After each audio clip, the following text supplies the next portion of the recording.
Cześć. Zapraszam na odcinek. Bohaterowie rodzina Ulmów z serii Niesamowita historia. Ta zwykła rodzina, której życie miało zapisać się w historii jako jedno z najczystszych świadectw miłości i odwagi. Zaczynamy. Światło miłości, pełna historia rodziny Ulmów.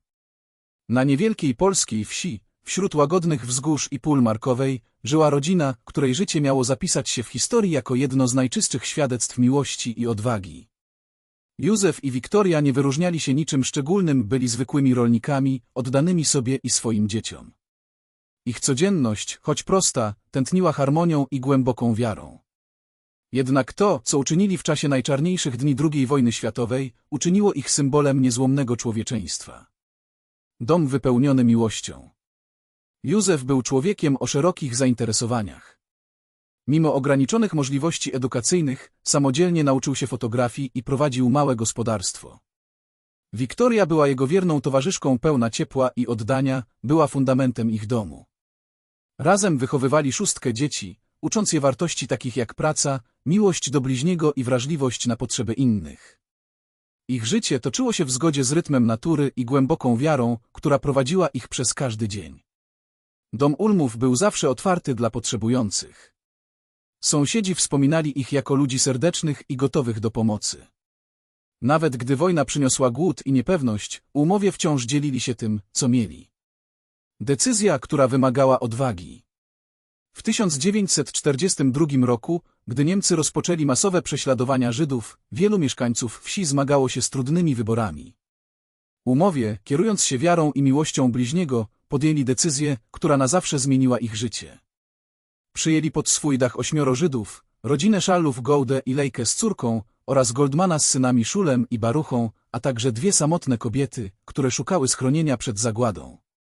Wiedzieli, że ukrywanie Żydów grozi karą śmierci, ale nie potrafili postąpić inaczej.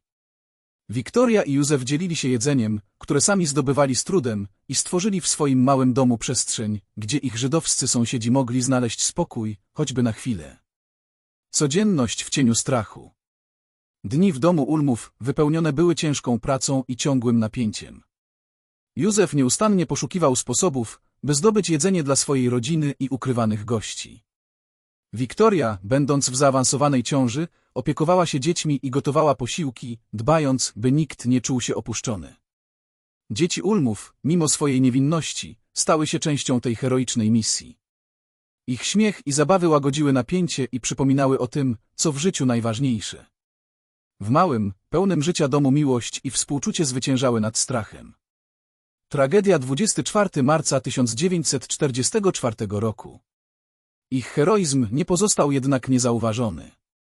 Ktoś doniósł niemieckim władzom o Żydach ukrywanych przez Ulmów.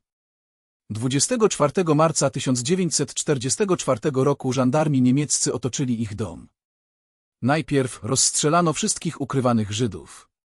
Potem przyszła kolej na Józefa i Wiktorię, którzy zostali zamordowani na oczach swoich dzieci. Ale tragedia się na tym nie skończyła. W akcie niewyokrucieństwa Niemcy zdecydowali, że dzieci Ulmów również muszą zginąć, żeby nikt nie pozostał, by opowiedzieć tę historię. Rozstrzelano kolejno Stasię, Basię, Władzia, Franka, Antosia i najmłodszą Marysię, która miała zaledwie 1,5 roku. Wiktoria była w 9. miesiącu ciąży, zabito także jej nienarodzone dziecko. Światło, które nie zgasło. Choć życie Ulmów zostało brutalnie przerwane, ich ofiara nie poszła na marne. Stali się symbolem najwyższych wartości miłości, odwagi i wierności zasadom, które są większe niż ludzkie życie. Historia ich męczeństwa była ukrywana przez lata, ale nigdy nie zapomniana. Wiktoria i Józef Ulmowie zostali pośmiertnie uhonorowani tytułem Sprawiedliwych wśród Narodów Świata w 1995 roku. Tytuł ten przyznaje Izraelski Instytut Yad Vashem osobom, które narażały swoje życie, aby ratować Żydów podczas Holokaustu. W 2016 roku w Markowej otwarto Muzeum Polaków ratujących Żydów imienia rodziny Ulmów, które oddaje hołd ich heroizmowi. W 2023 roku Józef, Wiktoria i ich dzieci zostali beatyfikowani przez Kościół katolicki jako symboliczne świadectwo miłości bliźniego. Dziedzictwo miłości.